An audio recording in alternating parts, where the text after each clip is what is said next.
Good day, how's it going? In this video we'll be taking a look at the Master Grade Shining Gundam from G Gundam. This model kit was released by Bandai in 2001. It's the third of 4 kits in the fighting action line that we've looked at on this channel. Let's see how Domon Kashu's original mobile suit fares in its Master Grade form. So I'm not a worshipper at the altar of the box, but I did keep the front and sides of all the G Gundam ones because I love the artwork. Honestly, those 90s and early 2000s CG renders are just so charming to me. But we want to talk about what's inside of the box, so let's get into this build. I really like how the G Gundam kits come together. They have early inner frames that are still fun to put together 20 years later. This was the first G Gundam kit I made, and I was so fascinated by the rubber pieces, the giant Domon figure, and all the screws.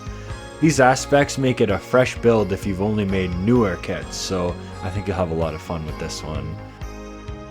The Shining Gundam has all the important colors out of the box, but it's really gonna need black detailing to pop. The thick channels on the bottom half of the kit are just begging for paint. If you haven't really detail painted a kit before, then this is honestly a perfect model to practice on. If you don't want to paint, then there are stickers for some of the thicker black lines, which I actually ended up using. I'd only been making models for a few months when I built this kit, so depending on where you are in your journey, this kit's got you covered. In the last video, we talked about the great gold scandal with the Shin Musha Gundam. This time, we gotta talk about one of the other great Gunpla fiascos. Yellow. Many people have been blinded by the bright yellow on this kit, and some seek a solution by painting these pieces gold to be more accurate to the anime. Some builders have reported projectile vomiting upon the sight of this Happy Meal yellow. I'm not completely repulsed by the plastic, but I did paint the insides of the shoulders with gold Gundam marker, which I don't really recommend because it flakes off really easily. I'm good with the rest of the kit having yellow pieces, but the shoulders are one area that should really be in gold. The Shining Gundam looks pretty great otherwise, with more of an off-white color to balance out the bright yellow, red, and blue. The Corelander needs a lot of detail work as it looks really boring on its own, but you know, most of us are just gonna have it in the back of the kit anyway. The appearance of this model is just fantastic. It has a wonderfully cartoony look that I just love.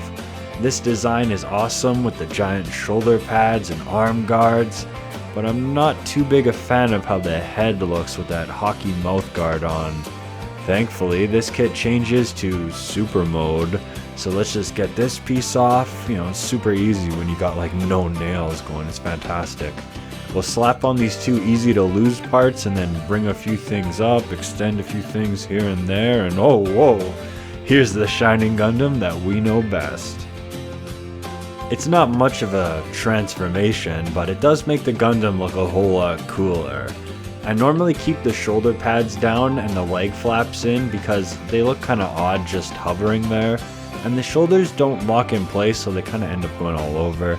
But anyway, we're ready for action. What kind of awesome weapons does this guy have? Hands. Anything else? Shining finger hands. Well, that's pretty cool, but what else does he have? Beam sabers. Yeah, the Shining Gundam didn't have some kind of great arsenal. It's just the ever iconic glowing green hand and pink beam sabers. The sabers are 2 different sizes, and both the handles click into a holder on the side skirt. Good luck keeping them in place though. I absolutely love the shining finger. I mean, come on, it's the most classic part of the show. It's perfectly captured here. We also have all the different hands and some soft plastic pieces for the V-fin and top flap spike thing, in case you don't want to use the normal plastic. For articulation, the G Gundam kits are solid, but lacking in certain areas. The Shining Gundam has a very limited kick, and the skirts don't go up very far unless you move the body back. The kit can balance on one foot very well, but it can't do too many dynamic poses. Oh well, at least it has a great shoulder pop out. Well, speaking of poppin', the chest goes in to help with the Gynax pose. If you can get this kit's arms crossed in a good looking way, that is. So Bandai put in all this work to make the kit cross its arms, but even though it's branded as fighting action, it can't really do much of a kick at all, especially from the side. Maybe their priorities were just a little bit out of whack, I don't know. There are also some different stickers which you can put on to spice things up, and I have a few on this kit. I didn't do it on the other G Gundam kits, but I kinda like how it looks here. The Shining Gundam is a really straightforward model.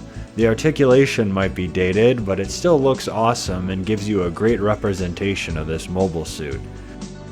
The joints are nice and tight, and the different materials in the build make for something fresh and interesting. The vague transformation is also a nice feature. It's still a great kit to get today, although it does have a few issues to note. I'd be on standby to get some black and gold paint if you buy this kit. G Gundam is a massively fun and cartoony show, so having a model that captures that nature is just awesome and really works for me. There is a newer high grade, and with the upcoming real grade God Gundam, who knows what the future may hold for the Shining. That's all I gotta say in this video. Leave a like if you enjoyed it, and subscribe if you want. You can check out my second channel, Eggk, for mostly record themed videos, and you can follow me on Instagram at Eggfarm. Until next time, bye bye.